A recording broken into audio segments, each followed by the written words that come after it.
Que a graça e a paz de Jesus esteja em cada um. E eu cumprimento também você que está assistindo de casa, que o Espírito Santo possa estar com você, que você possa sentir o enlevo do céu e que a palavra de Deus possa falar ao seu coração. Amém? Muito bem, irmãos. Hoje eu gostaria de falar com vocês um tema que já vem com uma pergunta. Uma pergunta e um convite. Vamos aprender de Jesus? Vamos aprender de Jesus? O que nós podemos aprender da Bíblia Sagrada? Eu quero fazer com os irmãos aqui no início desse sermão uma analogia. Eu sou mineiro de Belo Horizonte e vocês sabem que mineiro quando vê praia fica encantado. E quem é mineiro sabe do que eu estou falando.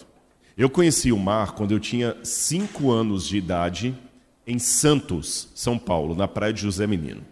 Agora vocês imaginem a situação. Eu cheguei na praia com 5 anos, eu lembro até hoje, eu tinha uma camiseta com um índiozinho desenhado, e eu falei com meu pai, hoje o índio vai à praia. Todo lugar que eu ia com aquela camiseta, o índio que ia. O índio vai ao zoológico. Aí eu falei, o índio vai à praia. E como todo mineiro de 5 anos, eu coloquei a mão na água, é salgada. Gente, para quem não nasceu em cidade litorânea, ver o mar pela primeira vez é uma coisa maravilhosa.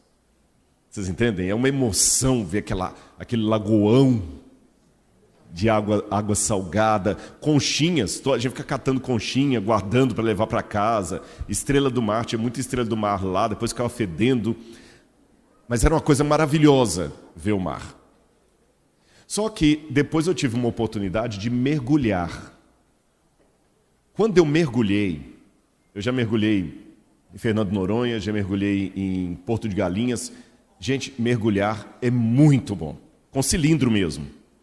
Quando você mergulha e vai com o cilindro lá embaixo, por isso que eu coloquei aquelas 2 fotos ali, eu falei, como o mar é lindo, mas de uma forma tão mais profunda, que vocês entendem o que eu estou querendo dizer. Eu repeti aquela experiência da infância de maneira quintuplicada. Tanto que quando eu emergi da água, eu gritei, glória a Deus, obrigado, Senhor. Foi tão gostoso, que eu chego a dizer que até vocês, cariocas, mesmo sendo nascidos e criados em frente para o mar, para quem nunca mergulhou, você ainda não conhece o que é o mar. É gostoso demais. Agora eu quero colocar isso para os irmãos para fazer uma comparação e vocês vão me entender. A minha experiência com 5 anos de idade foi válida ou não? Foi válida, você que está em casa está acompanhando com a gente. Foi válido, não foi? Foi bom, eu vi o mar, foi gostoso. Mas quando eu mergulhei, a sensação de ir num lugar mais profundo é muito maior. É mais ou menos isso que eu quero trazer para os irmãos através desses sermões e do sermão de hoje, com relação à arqueologia bíblica. A gente fala muito de arqueologia como sendo uma forma de comprovar a história da Bíblia, mas a arqueologia tem um outro fator também. Ela pega a Bíblia e coloca dentro do contexto. É como se fora do contexto eu vejo a Bíblia, eu me empolgo com suas mensagens, Deus fala comigo através dela, mas seria como o Rodrigo de 5 anos conhecendo o mar pela primeira vez. Mas quando você vai dentro da cultura da época, você entra no tempo e vê algumas coisas, é como se você mergulhasse. Então eu tomei como propósito da minha vida, já que nem todos têm oportunidade de ir para Israel ou participar de uma escavação arqueológica, trazer um pouquinho de Israel através dos sermões. E isso que eu quero fazer nessa manhã com relação à Bíblia Sagrada e o texto que nós vamos estudar. Mas eu quero fazer já um convite para você que está em casa aí, tá bom? Está na hora de você convidar alguém. Na verdade, a câmera que está me mostrando é aquela ali que está fechada, né? Então, deixa eu falar para você que está em casa. Você pode aí agora apertar o seu telefone, mandar um zap para todo mundo, entrar aqui no canal da Igreja Adventista de Botafogo, que Deus tem uma mensagem para você e para essa pessoa que você vai convidar. E os presentes que estão aqui, que Deus possa nos falar nesse mergulho com cilindro que nós vamos fazer agora na Palavra de Deus. Tá bem? Então vamos lá. Jesus, a primeira coisa que nós temos que aprender ao ler a Bíblia Sagrada é uma coisa tão óbvia que seria quase redundância ter que dizer isso. É lembrar que Jesus era, acima de tudo, judeu. Judeu. Não necessariamente o judeu moderno. Jesus não tinha quipá, nem vestia de preto, nem tinha aquele paiot, que é aquele cabelinho aqui enrolado talvez. Mas havia algumas coisas do judaísmo que Jesus tinha, sim. Jesus provavelmente tinha... Vocês já viram que os judeus, alguns religiosos, usam umas cordinhas, ficam penduradas aqui, o tzitzi. Jesus certamente usava um tzitzi, porque diz que uma vez Jesus estava em Cafarnaum e uma mulher tocou... Quem se lembra desse episódio? Na orla do seu vestido. E muita gente pensa que foi assim na barra da túnica de Jesus. Não, ela tocou no tzitzi dele. Para quem não sabe, o tzitzi, aquelas cordinhas, são para marcar os momentos de oração, de comunhão com Deus que o judeu tem. Então Jesus tinha um tzitzi. Jesus tinha um talit para fazer uma oração. Porque na época Jesus usava talit. Então Jesus não tinha necessariamente tudo do judeu moderno, mas Jesus era judeu. E nós devemos colocar Jesus no ambiente dele real de judaísmo. Por que eu digo isso? É porque durante muito tempo o cristianismo sofreu de algo que nós chamamos de antissemitismo. Há vários tipos de preconceito e discriminação no mundo. Você tem discriminação contra a mulher, misoginia. Você tem o racismo contra pessoas por serem negras, contra índios. Você tem às vezes preconceito com pessoas com necessidades especiais. Há uma série de preconceitos. E há também um preconceito, um racismo muito grande contra judeus. Os judeus sofreram muito, meus irmãos. Não foi muito difícil para os nazistas convencerem outros nazistas a matarem 6 milhões de judeus, e até hoje eu não entendo essa parte da história, o pessoal nem deu falta. Porque como é que desaparecem 6 milhões de pessoas e ninguém dá falta? E muitos na Alemanha dizem, a gente nem sabia. E tem gente até hoje que nega que o Holocausto aconteceu de verdade. E o cristianismo, por muito tempo, cometeu um erro de antissemitismo. A ponto que, na Idade Média, ser cristão significava não ser judeu. Ser cristão era não ser judeu. E tudo que você pudesse fazer para tirar o judaísmo do cristianismo foi feito na Idade Média.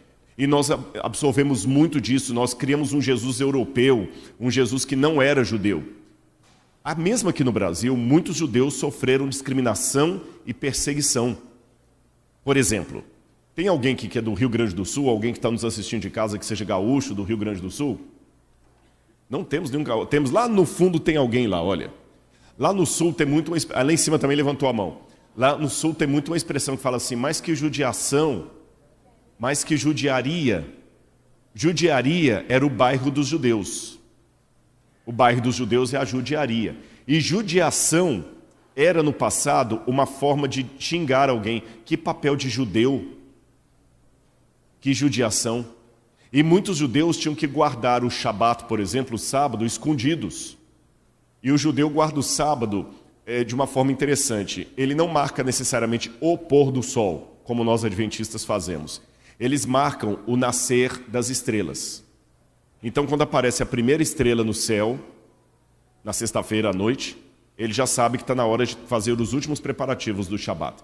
A segunda estrela apareceu, já tem que estar com tudo pronto. Quando a terceira estrela aponta no céu, já é a hora de acender as velas do Shabat.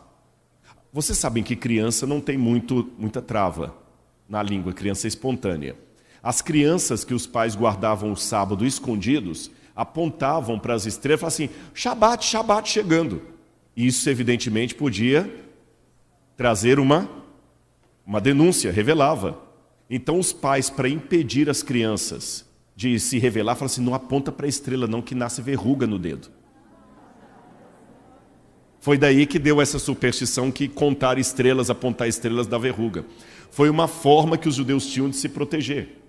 Eu descobri que a minha ancestralidade tem judaísmo, porque muitos de nós, houve miscigenação, é claro, não é uma matemática perfeita, mas muitos que têm o nome Oliveira, Pereira, Silveira, são famílias de judeus que, para não serem perseguidos, tiraram o nome original judaico e colocaram o nome de árvores. Outros fizeram um truque. Em hebraico, a palavra Eretz é terra. Haaretz, a terra. Tav é a última letra do alfabeto hebraico. Então, Aretz, terra, Tav, a última letra do alfabeto hebraico. O Z. Não é um Z, mas só para vocês terem noção, a última letra. Aí muitas pessoas, quando não queriam se revelar como judeus, perguntavam, de onde você vem?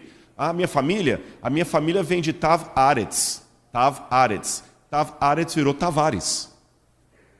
Então, muitos que têm o nome Tavares, aí que surgiu o nome Tavares.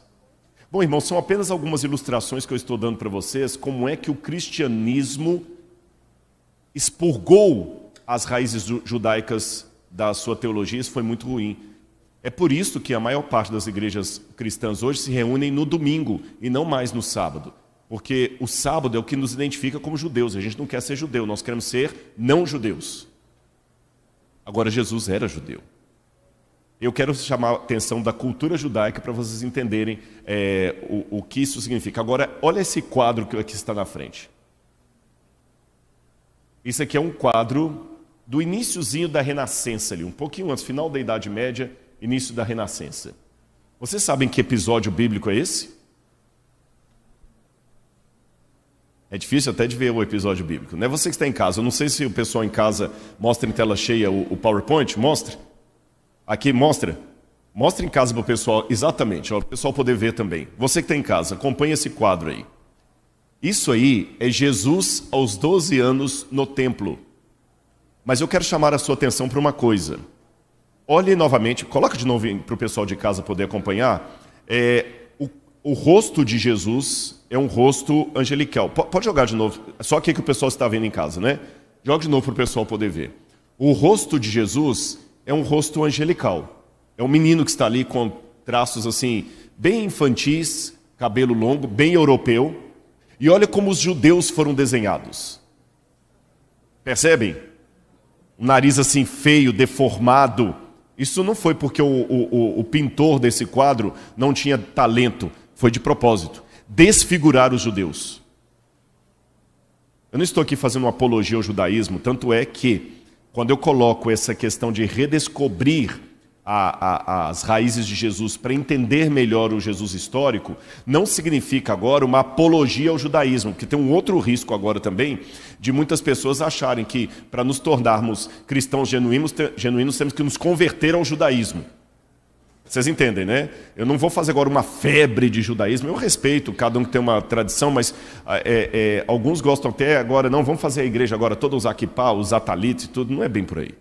É lógico, se você tem, como nós temos aqui no Brasil, a Bnei Zion, que é uma comunidade adventista de muitos judeus, de diálogo com os judeus, aí está certo. Na Bnei Zion você usa o kippá para entrar, você usa o talit, faz um paraxá, porque é um diálogo com os judeus. Como nós temos a comunidade árabe aberta também, que faz uma correlação entre o cristianismo e o islamismo, mas essas são situações especiais. Mas eu acho que num culto normal, que nós não somos judeus, não há por que usar um talit, um kippá e colocar uma menorá aqui na frente. Pelo menos é a minha opinião. Vocês entenderam a diferença? Agora, vamos continuar aqui, já que eu falei de tudo isso, tentando imaginar como seria para nós termos a oportunidade de aprender aos pés de Jesus. Eu quero convidar os irmãos a abrirem comigo a Bíblia no Evangelho de Lucas, capítulo 10. Evangelho de Lucas, capítulo 10, versículos 38 a 42.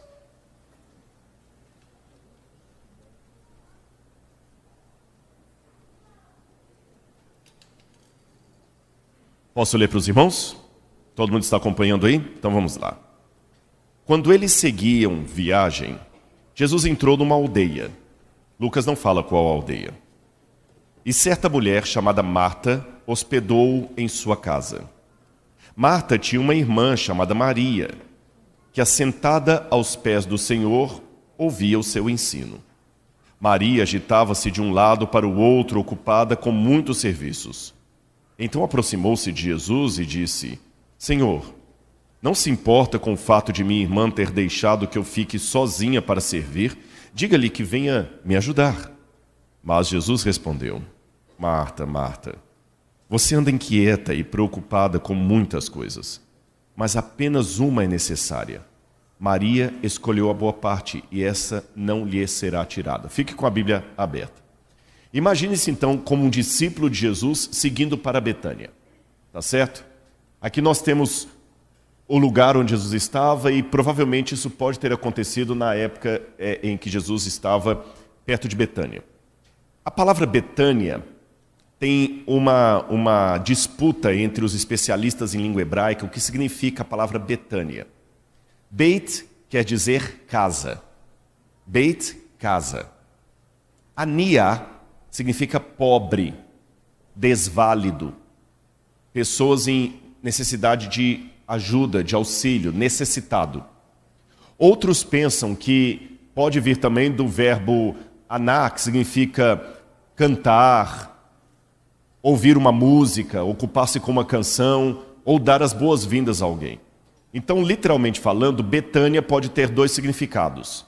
A casa das boas-vindas, a casa da canção, ou a casa dos inválidos, a casa dos pobres. Por que um lugar chamaria a casa dos inválidos, a casa dos pobres? E outra coisa que me chama a atenção é que na Mishnah, do Pirkei Avot, a Mishnah começou a ser escrita no final do primeiro século, mas ela traz tradições que são da época de Jesus. Então, uma literatura judaica que me ajuda a entender a Bíblia Sagrada. Na Mishnah, ali diz que uma das coisas mais importantes para um discípulo era cobrir-se do pó, da poeira dos pés de um mestre. E uma forma de reverência e elegância que você tinha com alguém muito importante era deitar-se aos pés dele. E a forma desse alguém importante receber você e te aceitar é deixar que você fique deitado aos pés dele. Então, por exemplo, quando os professores ensinavam, diferente da nossa cultura aqui, nós damos o ensinamento, a pregação em pé. Na época de Jesus, o ensino não podia ser dito em pé. Sabe por quê? Naquela ocasião, acreditava-se o seguinte: coisas importantes não podem ser ditas em pé, porque dá a impressão que você está querendo vazar. Então, se alguém quer conversar comigo, Rodrigo, eu preciso falar com você uma coisa. Quer conversar comigo? Quero. É importante? É. Então vamos sentar. Como é que é o seu nome mesmo, irmão? Você que está aqui, o último. O Ismael. Vamos supor que o Ismael fala assim: Rodrigo, eu quero conversar com você. É muito importante. Eu falo assim: tá bom. Na cultura do Antigo Oriente Médio, mesmo que eu falo tá bom e fico parado, ele vai ficar ofendido. Porque se ele fala é muito importante, eu tenho que sentar com ele. Por isso que não pode comer em pé. Fast food não existe lá. Esse negócio de ficar em pé comendo. Existe hoje, porque eu estou falando do Israel de hoje, que tem McDonald's, tem Pizza Hut, mas eu estou falando dos tempos bíblicos. Então o ensinamento era dado sentado. Na sinagoga, você lê a Torá em pé, mas na hora de explicá-la, você se senta. Lembra das bem-aventuranças? Vendo Jesus as multidões, subiu ao monte, e como se assentasse, aproximaram-se seus discípulos, e ele passou a ensiná-los, dizendo. Então, quando um professor senta para ensinar, e um discípulo vai e fica deitado ali perto do pé dele, assim, ó, significa que aquele aluno é o mais aplicado, é o que está com mais sede de conhecimento, e o mestre tem prazer especial naquele aluno, porque deixa sentar ali. Esse detalhe de deitar aos pés para demonstrar reverência e aceitação do outro, tem um exemplo na Bíblia, que não tem a ver com ensino, mas eu posso explicar para vocês. O que Noemi ensinou Ruth a fazer com Boaz? Deitar aos pés dele. Que muita gente pensa que era uma forma de seduzir o Boaz em termos sexuais. Não, ser submissa e ver se ele aceitaria. Interessante essa cultura diferente. Já que eu contei isso para vocês, que a pessoa se assentava aos pés para poder aprender, nós temos um exemplo de Paulo, que Paulo é descrito como aquele que aprendia aos pés de Gamaliel. Paulo aprendia, na época era Saulo, né? Aos pés de Gamaliel. Agora olha que interessante. Quando a Bíblia fala que Jesus estava na casa de Maria, olha como se refere a Marta. Perdão, estava na casa de Marta, olha como se refere a Maria. Verso 39, Marta tinha uma irmã chamada Maria, que assentada aos pés do Senhor, ouvia o seu ensino. Assentada aos pés do Senhor. Então, Maria era uma aluna de Jesus. Isso me chama atenção porque normalmente um rabi como Jesus só teria alunos homens. O fato de Jesus ter entre os seus alunos uma mulher, para a época foi um grande choque. Ter uma mulher. Hoje é normal ter mulher como aluna na faculdade, você tem lá alunos e alunas, mas na época não era muito comum isto, e Jesus colocou Maria como sua aluna, exatamente como Atos 22, verso 3, Paulo fala que ele aprendia aos pés de Gamaliel. Agora, será que as mulheres podiam aprender com um rabi? Gente, isso era um assunto polêmico. Polêmico. Como eu falei com vocês, Jesus teve um grande avanço, porque os mais conservadores, digamos assim, não aceitavam mulheres numa escola de rabinos. Tanto é que não tem rabi mulher. Mas é curioso que mesmo na época de Jesus, havia divergências de opinião. Por exemplo, o rabino Eliasar, que também é do primeiro século, da época de Jesus, ele escreveu o seguinte: se um homem dá à sua filha conhecimento da lei, é como se a ensinasse libertinagem. Uma outra tradução possível seria o seguinte: se um homem ensina a Torá para sua filha, ele está ensinando-a a se tornar uma prostituta. Olha o preconceito. Alguns diziam, é melhor queimar a Torá do que vê-la sendo ensinada a uma mulher. Mas havia outro rabi, o rabino Atzai, que expressou uma opinião diferente. O homem deve dar à sua filha o conhecimento da lei.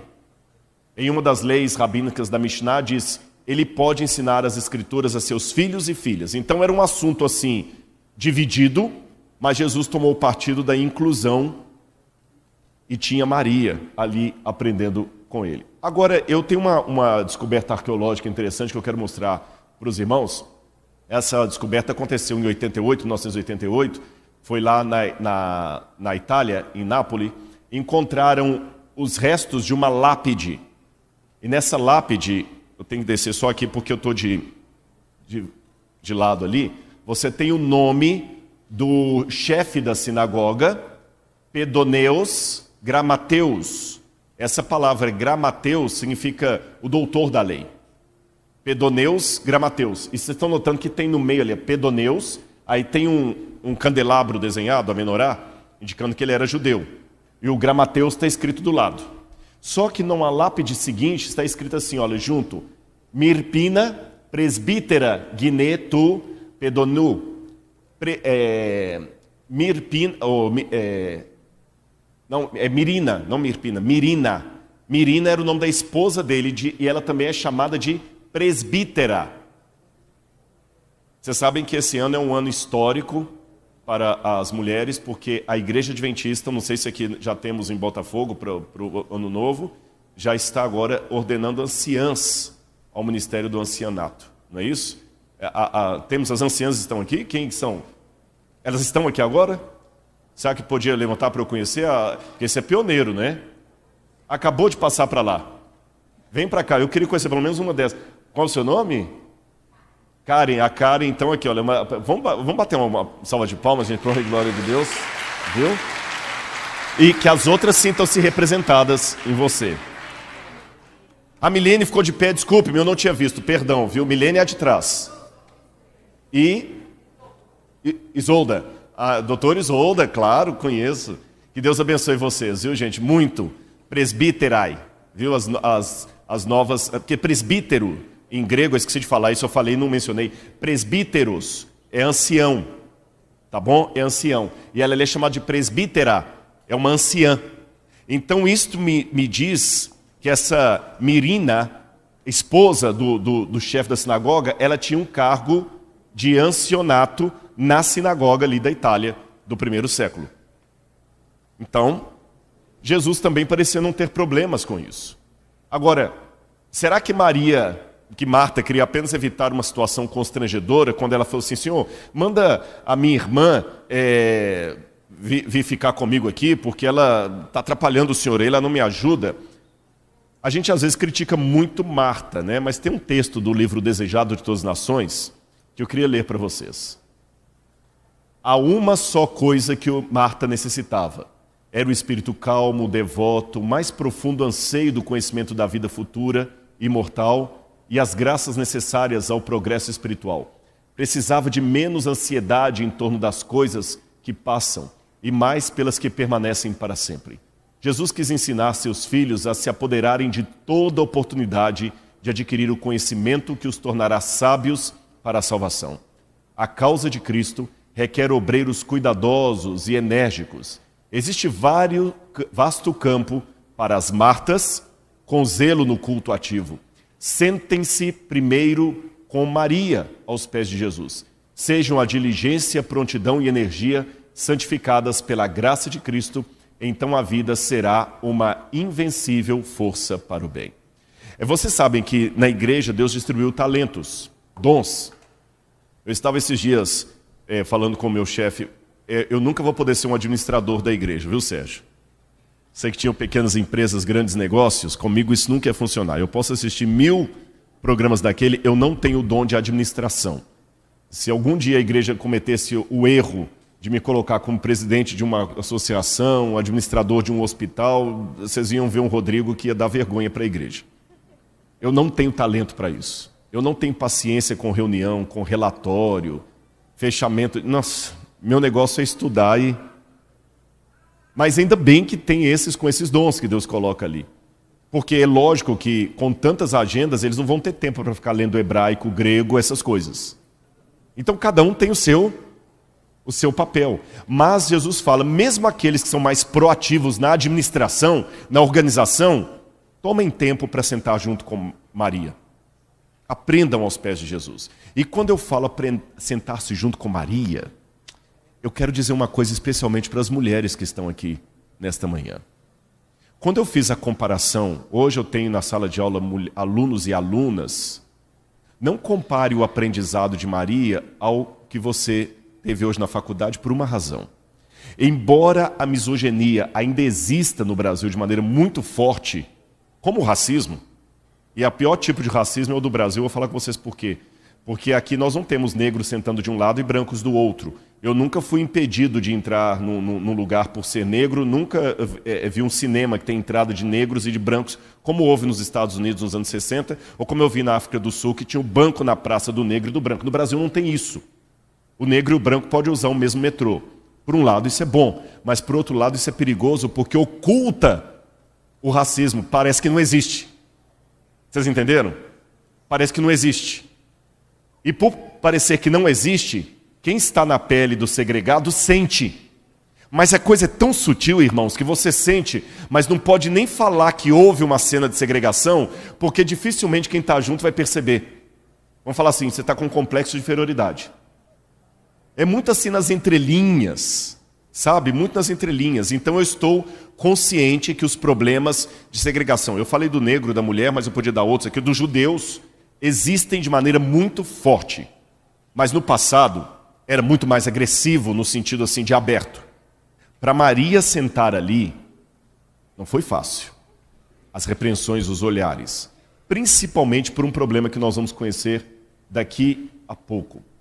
Quem seriam Marta, Maria e Lázaro? A Bíblia fala que Jesus ressuscitou Lázaro. Qual era a condição social deles? Que a Bíblia fala dos 13 irmãos.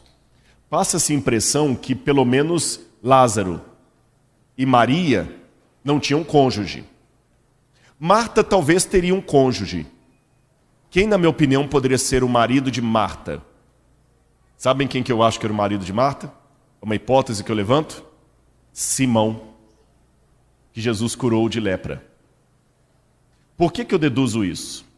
Porque a Bíblia fala que na casa de Simão, eu vou ler esse texto com os irmãos, Marta servia. Para ela estar servindo na casa ali, é que a casa era dela. Vocês entendem? Se ela servia, porque a casa era dela. Se a casa era dela, ela deveria ser esposa de Simão. E Simão era o primeiro a ter preconceito contra Maria. O Lázaro tem a Bíblia é meio dúbia. Dá a entender que por Lázaro não ser casado, ele nem estava ali entre os que estavam aprendendo com Jesus, ele não é relacionado. Então alguns autores pensam que Lázaro poderia ter menos de 12 anos de idade. Porque 13 anos era o ano do Bar Mitzvah, então Lázaro deveria ter menos do que isso. Era uma criança. Isso muda completamente a ideia que a gente tem do Lázaro ressuscitado, um homem adulto. Porém, no Evangelho de João, ele é chamado de homem. Bom, qual é a cronologia que eu imagino de tudo isso. Eu imagino assim, irmãos. Após a sua primeira viagem para a Judeia, na Galileia, Jesus foi ungido por uma mulher na casa de um fariseu chamado Simão. Decore isso aí. Simão recebe Jesus ali, mas ele não dá as boas-vindas a Jesus. Vamos ler esse episódio? Lucas capítulo 7, versículo 36. Porque eu li para vocês Lucas capítulo 10, mas antes de acontecer esse episódio de Maria estar aos pés de Jesus, no capítulo 7, versículo 36, tem um episódio. Lucas capítulo 7, verso 36. Abriram comigo?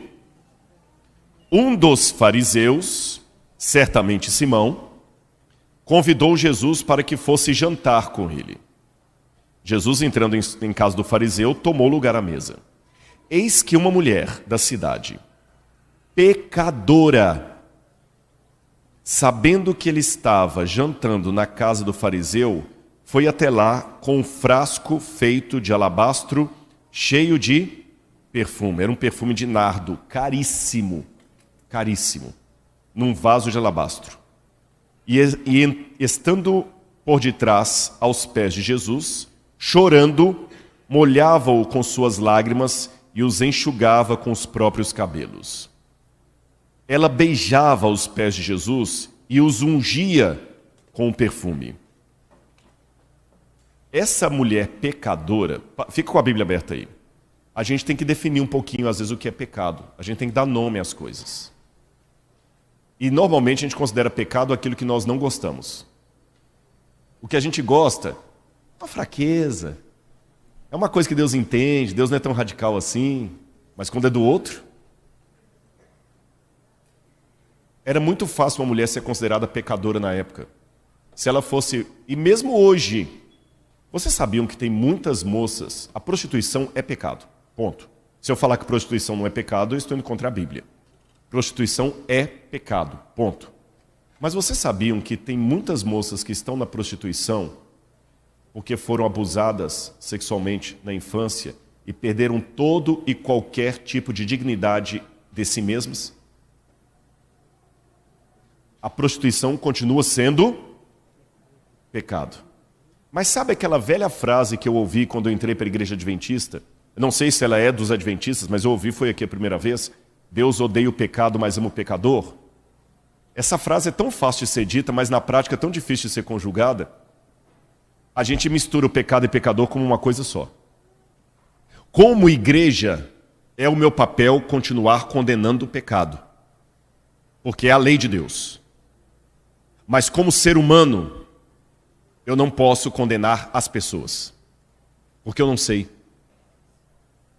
Eu não sei. Não estou falando agora que o fato dela ter sido violentada na infância torne a prostituição dela menos pecaminosa aos olhos de Deus. Não é isso que eu estou querendo dizer. Mas estou querendo dizer que Deus tem um conhecimento das causas mais profundo do que o achismo do nosso preconceito, que eu julgo o outro com o meu código de valores. O que é óbvio para o outro não é óbvio para mim. Eu acabei de dar um exemplo para vocês da administração.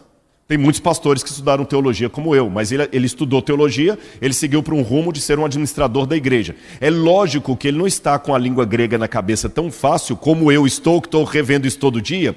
Ele só estudou no seminário e nunca mais. Eu falo assim, frescura, o pastor devia saber grego, como é que não sabe isso? Estudou teologia e não sabe? É muito fácil julgar o outro com o meu código de valores. Vocês compreendem? É aquela velha história que o pessoal atribui a... Nossa, agora fugiu a que foi decapitada lá na Revolução Francesa, mas não foi dela. A Maria Antonieta. Maria Antonieta. Ela nunca falou isso, mas coitada, acabaram colocando essa lenda urbana, que quando o pessoal pediu assim, majestade, o povo está com fome, eles querem invadir Versalhes. Ah, por que eles estão com fome? Comam pão. Mas majestade, eles não têm pão, então que comam brioche. Mesmo que essa frase não seja histórica, ela ilustra o que eu quero dizer. Quando você não está sentindo a fome, é muito fácil resolver o problema. Está com fome? Com fome por quê, gente? Come pão. Ele não tem pão, então come brioche. Quando você não está na pele, é tão fácil arrumar soluções para o problema do outro. Vocês entenderam onde é que eu estou querendo chegar? Aquela mulher podia ser considerada pecadora, porque talvez, e eu tenho essa impressão, ela pode ter sido até abusada sexualmente por nada mais nada menos que o próprio Simão. O próprio Simão. Como é que eu sei disso? Vocês sabem que tem um sistema de leitura de textos passados que é a psicobiografia, quando você tenta analisar através do comportamento algumas coisas que o Freud dizia que o inconsciente mostra. E a forma como o ancião... Olha, veja bem, se ela era pecadora, e geralmente quando falava que a mulher era pecadora, era de cunho sexual naquela época. Se ela era pecadora, o que ela estava fazendo na casa de um fariseu? Perceberam? O que ela estava fazendo na casa de um fariseu? Se ela estava ali, é porque tinha algum consentimento, senão os empregados nem deixariam entrar. Ficou claro isso aqui? Segundo, vamos continuar lendo o texto. Ao ver isto, o fariseu, que o havia convidado, disse para quem? Como está na sua Bíblia aí? Consigo mesmo. Se esse fosse profeta, bem saberia quem e que tipo de mulher é esta, que está tocando nele, pois é uma pecadora. Raciocinem comigo, irmãos. Para ela tocar em Jesus e estar em pecado, só tinha duas situações para ela não poder tocar em Jesus. Ou se ela tivesse menstruada, que mulher com fluxo de sangue não podia tocar no homem santo, ou se ela estivesse sexualmente poluída. A lei judaica colocava que uma mulher sexualmente poluída ou com menstruação não podia tocar em coisas sagradas, senão ela contaminava. Então, se o fariseu fala o seguinte, olha, se esse homem fosse profeta, ele não deixaria que ela o tocasse porque ela é pecadora, é porque ou ela estava menstruada, eu descarto essa possibilidade, como é que ele ia saber que ela estava menstruada? Ou ela tinha algum pecado sexual. Vocês estão acompanhando meu raciocínio? Está cansativo ou está dando para pegar? Então vamos continuar, raciocine mais comigo. Se ela fosse uma prostituta declarada, garota de programa, ela nem estaria ali para começo de conversa. Na casa do fariseu, ela podia até encontrar com Jesus na rua lá, assim, pedindo, Senhor, por favor, me ajuda. Mas na casa do fariseu, ela não entraria. Não entraria. Se ela estava linda, veio com perfume e passou por todo mundo. E outro detalhe, o único que se espantou foi Simão, o fariseu. O único. E ele não falou com ninguém. Ele falou? Então ele tinha uma cumplicidade no pecado dela. Por isso que eu deduzo que ele, esse homem, talvez forçasse a barra com ela, como muitas mulheres sofrem problema de violência sexual e nós nem ficamos sabendo. Jesus dirigiu ao fariseu e disse, verso 40, Simão, eu tenho uma coisa para te dizer. Ele falou, diga-me, mestre. Você viu que o diálogo continuou no mesmo, não houve um alvoroço do pessoal. Jesus falou, certo credor tinha 2 devedores, vocês conhecem a história, né? Um devia uma conta enorme, o outro devia um pouquinho ali. Vamos traduzir na linguagem de hoje. Um homem tinha 2 devedores, um devia para ele 400 mil reais. E estava desesperado, que não tinha, ia perder a casa, ia perder tudo. Um banco. Um devia para o banco aí 400 mil reais, ele ia perder a casa dele. O outro devia 10 reais. O banco perdoou a dívida dos dois. Quem vai ser o mais grato? De 400 mil, é lógico, você deixou de perder sua casa. Pois é, essa aqui tinha maior dívida. Mas, cuidado, porque você também pode ter dívidas. E olha o que o verso 45 diz. Você não me recebeu com um beijo na face. Ela, porém, desde que eu entrei, não deixou de me beijar os pés. Você não ungiu minha cabeça com óleo, mas ela, com perfume, ungiu os meus pés. E no verso anterior, Jesus falou assim, quando eu entrei aqui em sua casa, você não me ofereceu água para lavar os pés. Ela, porém, lava com lágrimas. Sabe o que significa isso, irmãos? Quando, na época de Jesus, lembra o mergulho? Olha o cilindro aí, ó, vamos mergulhar mais no texto. Quando você ia à casa de uma pessoa, tinha regras de etiqueta para mostrar que você era bem recebido ali. Vamos supor que o Sérgio me convida para a casa dele. Nos tempos bíblicos, tinha 3 coisas que o Sérgio tinha que fazer. A primeira coisa, ele tinha que trazer o empregado mais simples da casa para mandar lavar meus pés. Depois de lavar os meus pés, ele tinha que me dar um beijo em cada face para me considerar igual a ele. E depois disso, ele tinha que trazer um pouco de perfume e ungir minha cabeça. Por que esse lance do perfume? Você já foi em restaurante que o pessoal serve depois umas balinhas de menta? Por que as balinhas de menta? Porque a pessoa às vezes pode comer, não escovou os dentes, pode ter uma halitose, você está numa refeição de negócios, alguma coisa. Então, para disfarçar qualquer hálito ruim, você comeu cebola ali, qualquer coisa, disfarça. Naquele tempo era mais ou menos isso, as pessoas não tomavam banho todos os dias. A água era escassa, o banho era muito raro. Então, na hora de comer todo mundo junto, pegava um azeite perfumado e colocava na cabeça, que aí você ficava perfumado. Salmo 23. Preparas-me uma mesa na presença dos meus adversários. Que mais? Unges minha cabeça com óleo e o meu cálice transborda. Agora o Simão não mandou lavar os pés de Jesus, não deu beijo em Jesus e não ungiu com óleo Jesus. Sabe o que ele fez? É como se mais ou menos eu chegasse assim, o Sérgio, eu posso te dizer? Pode, chega lá no almoço. Aí eu chego no almoço, eu falo assim, você quer conversar comigo, né? Eu estou terminando de almoçar com minha família aqui, fica sentado aí na porta da sala, depois eu vou aí conversar com você. Vocês entenderam a situação? Ele recebeu Jesus, mas ele recebeu Jesus apenas por uma questão de formalidade. Ele não estava com o coração entregue a Jesus e aquele homem estava em pecado.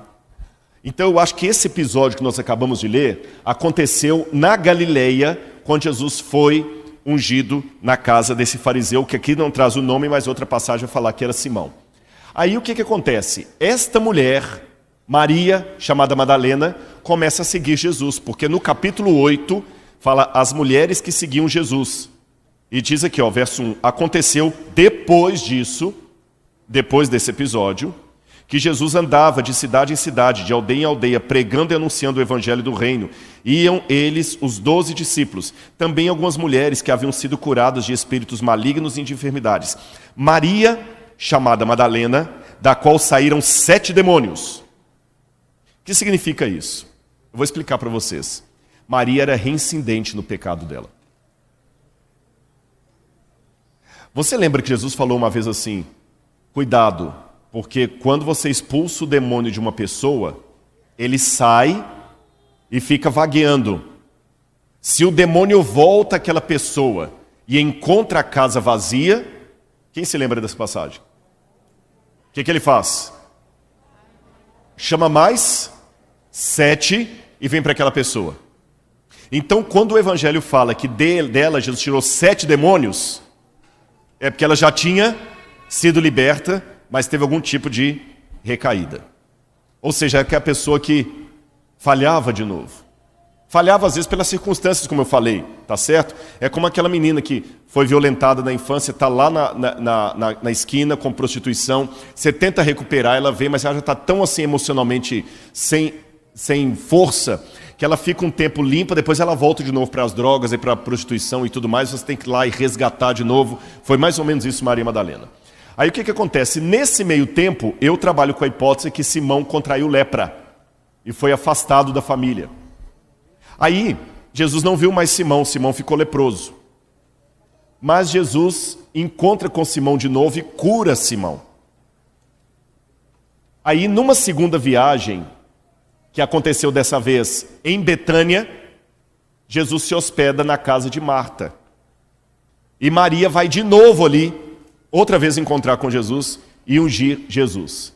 Mas dessa vez, ela não unge Jesus apenas por questão de dar as boas-vindas. Ela dá para Jesus a unção de Jesus como rei. O mapa vai mostrar para vocês o que eu quero dizer. O primeiro episódio aconteceu naquela parte verde ali na Galileia.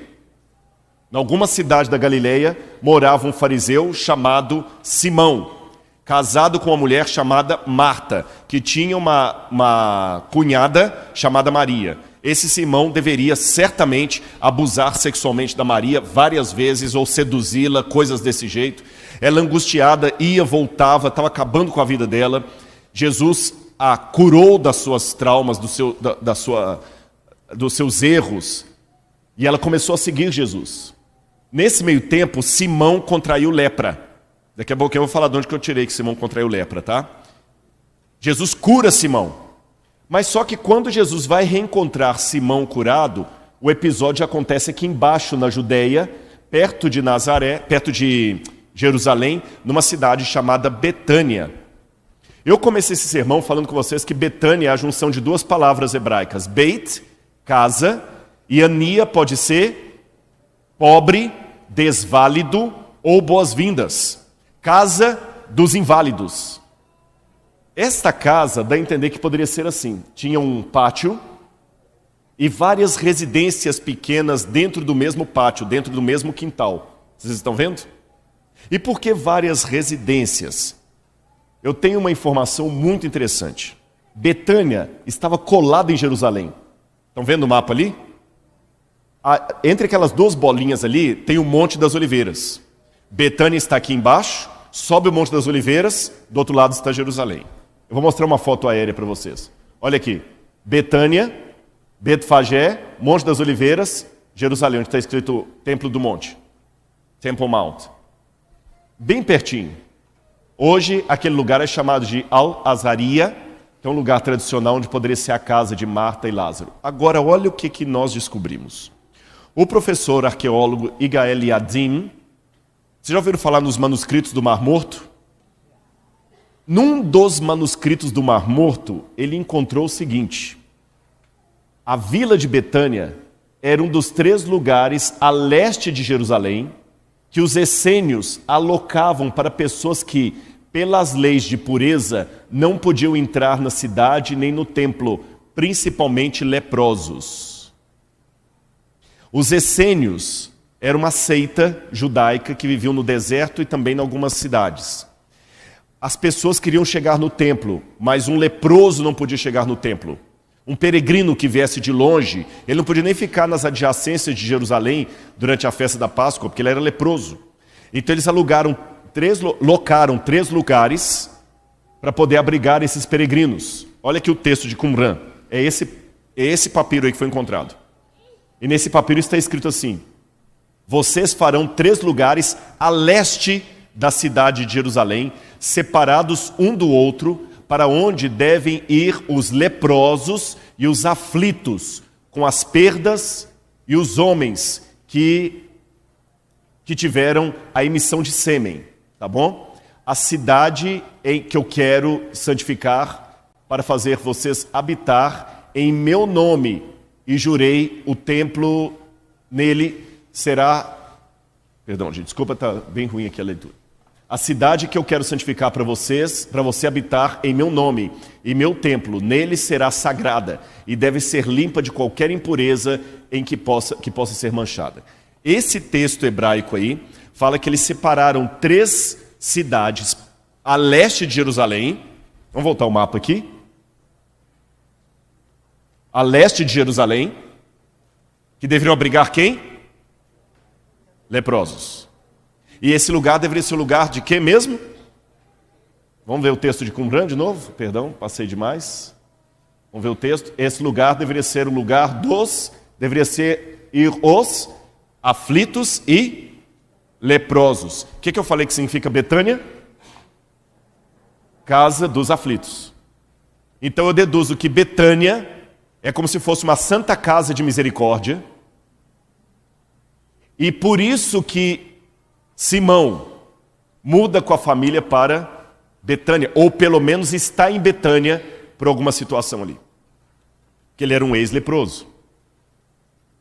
Agora, que interessante, quando Jesus vai falar de Betânia, em Mateus capítulo 26, Marcos capítulo 14, Jesus usa uma expressão assim: pois vocês sempre terão os pobres com vocês, mas vocês nem sempre terão a mim.